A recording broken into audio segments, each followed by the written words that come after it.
Assalamualaikum warahmatullahi wabarakatuh. Perkenalkan, nama saya Karis Rahmat Hidayat dengan NIM 461242002 dari Prodi Sistem Informasi Fakultas Matematika dan Ilmu Pengetahuan Alam Universitas Negeri Semarang. Pada kali ini saya akan melakukan sebuah podcast.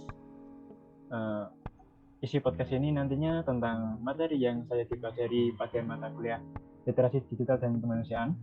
Dan nantinya podcast ini akan digunakan sebagai pengganti dari ujian tengah semester pada mata kuliah Literasi Digital dan Kemanusiaan.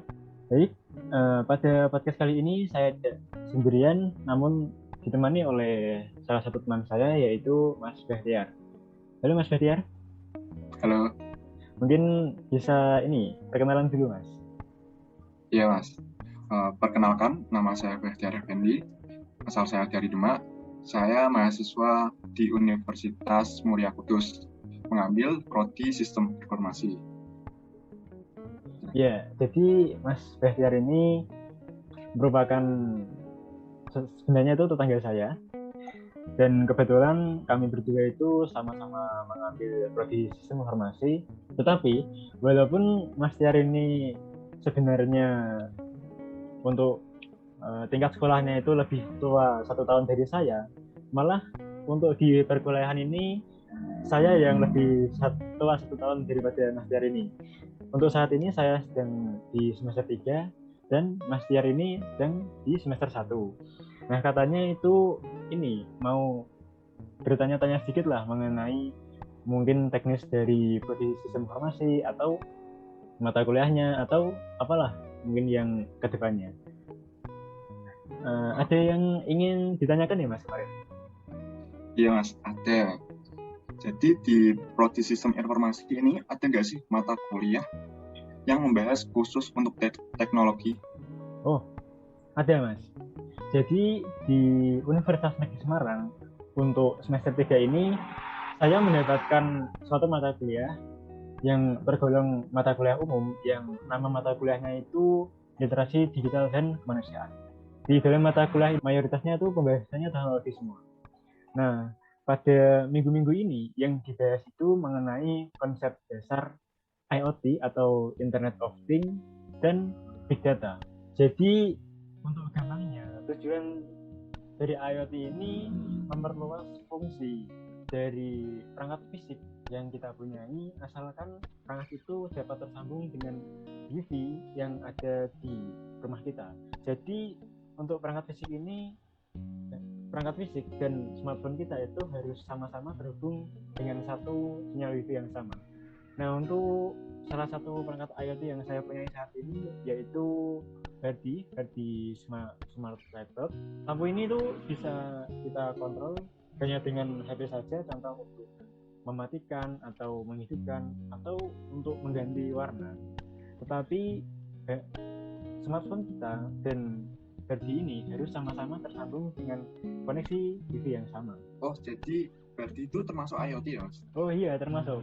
Soalnya Hardy ini kan bisa kita kontrol dengan smartphone kita. Itu bisa kan Mas dikontrol pakai HP-nya Mas? Iya, bisa sih. Coba bisa. Kayak gimana? Pasti bisa kok.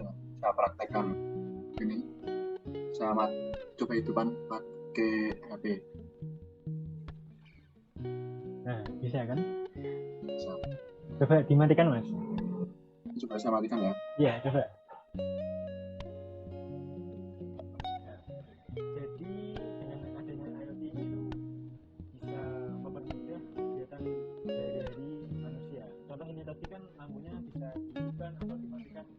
Hanya menggunakan smartphone saja, tidak perlu kita berdiri untuk mencet saklar terus duduk lagi, cukup duduk ambil smartphone tinggal tekan, kita bisa menghidupkan dan mematikan lampu.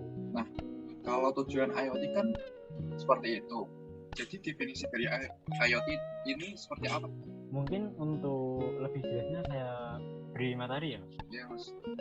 Jadi untuk konsep dasar IoT dan Big Data. Untuk definisi dari IoT ini gabungan dari teknologi dan dampak sosial yang ada di sekitar kita untuk memudahkan kegiatan kita sehari-hari. IoT ini kan terdiri dari dua kata, yaitu internet dan ping. Internet ini merupakan sebuah jaringan komputer yang digunakan untuk berkomunikasi dan berbagi informasi dalam lingkup tertentu. Nah, untuk ping ini merupakan objek dari dunia fisik yang kita punyai. Nah, objek fisik ini mempunyai sensor yang nantinya data dikirimkan melalui internet. Oh, jadi seperti itu. Kalau Iya. gitu, konsep dan cara kerjanya nanti seperti apa? Untuk konsep dari IoT ini, sebenarnya ini cukup sederhana ya kalau kita tahu. Oh, IoT ini seperti apa sih?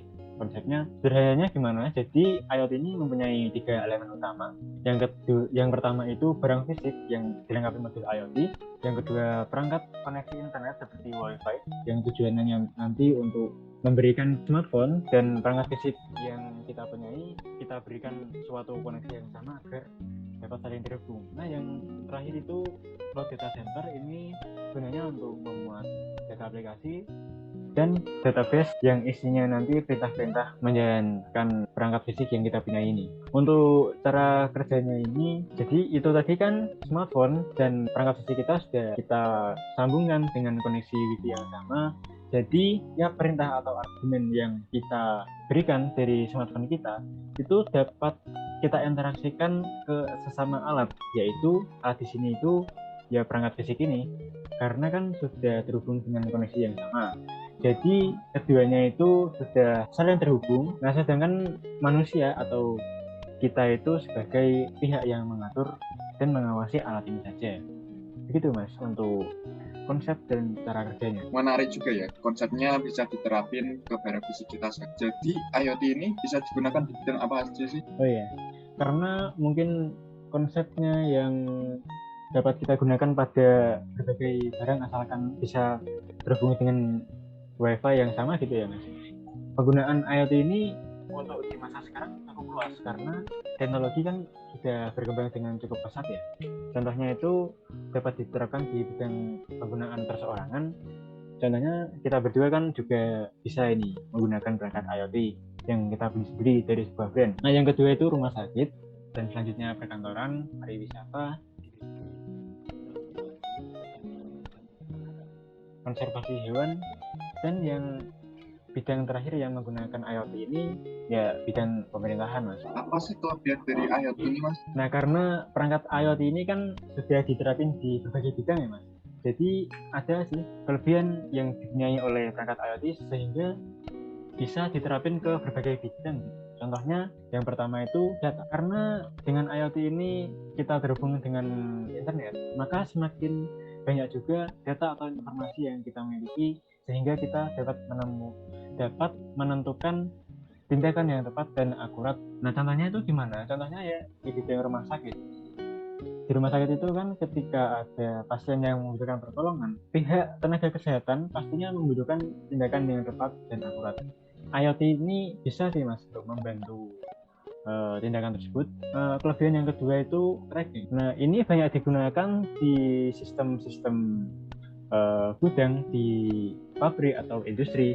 Kita dapat mengecek persediaan, lokasi, dan kualitas stok barang yang kita miliki sehingga dapat mempermudah kita untuk melakukan pengelolaan sebuah usaha. Nah, kelebihan selanjutnya itu waktu. Perangkat IoT itu kan sebelumnya sudah diprogram sedemikian rupa ya. Jadi karena sudah diprogram, perangkat IoT ini tuh bisa mengolah informasi dengan menganalisa lalu mengambil keputusan berdasarkan data yang ada dengan cepat karena perangkat IoT ini sudah diprogram sedemikian rupa untuk melakukan suatu algoritma tertentu dalam sebuah perusahaan bisnis.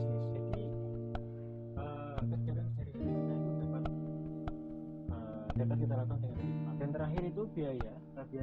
Biaya ini maksudnya sebuah pabrik umumnya kan zaman dahulu menggunakan banyak sumber daya manusia untuk memproduksi barang yang mereka punyai. Nah, di masa sekarang dengan adanya IoT, sebuah industri hanya membutuhkan sedikit sumber daya manusia hanya untuk menjadi teknisi dari IoT ini. Begitu Mas kelebihannya, kurang lebih. kalau ada kelebihan pasti ada kekurangannya. Apa sih kekurangannya? Oh iya.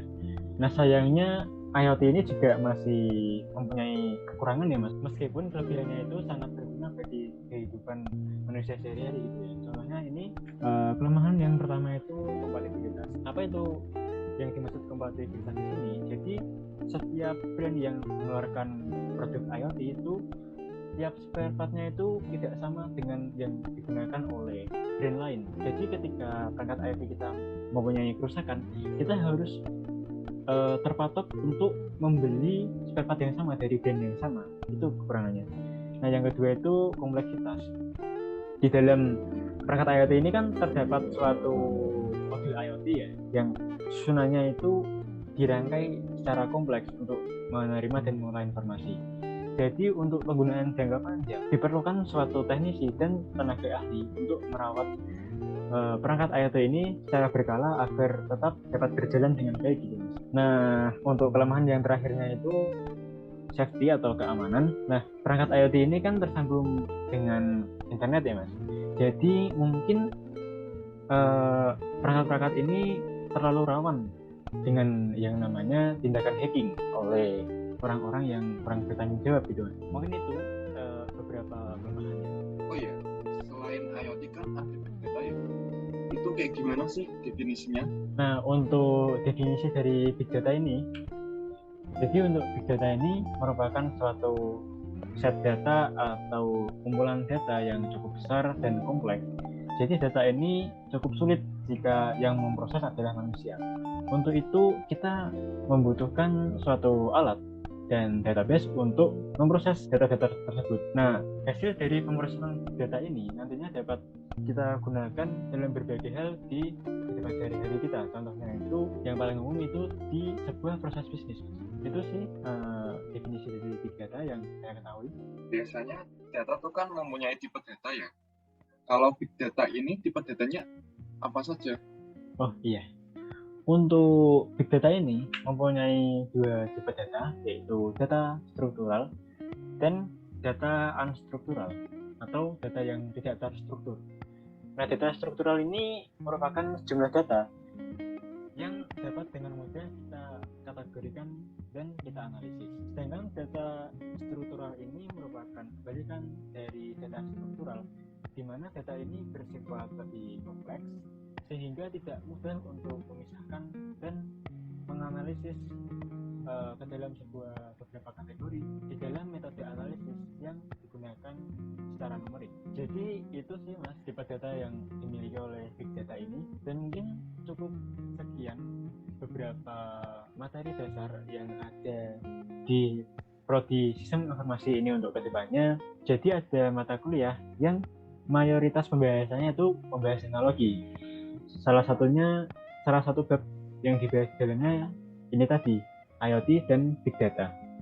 Mungkin itu yang saya ketahui untuk saat ini, karena materinya itu masih terus berlanjut gitu mas. Nah untuk yang saya ketahui untuk sekarang ini hanya beberapa data yang tadi saya sampaikan. Mungkin itu mas. Terima kasih Mas Karis. Apa itu IoT, Big Data juga, sama tipe data juga. Terima kasih. Baik, kalau mungkin dari Mas Jari ini yang ingin ditanyakan sudah cukup. Mungkin cukup sekian obrolan dalam podcast kita kali ini. Jadi mungkin jika ada kesalahan atau kata-kata yang kurang berkenan di hati teman-teman semua, saya dan teman saya Mas Bahtiar memohon maaf yang sebesar-besarnya. Cukup sekian podcast yang dapat kami bawakan. Terima kasih sudah menyimak podcast ini sampai akhir. Saya Karis Rahmat Hidayat dan teman saya Mas Bahtiar undur diri.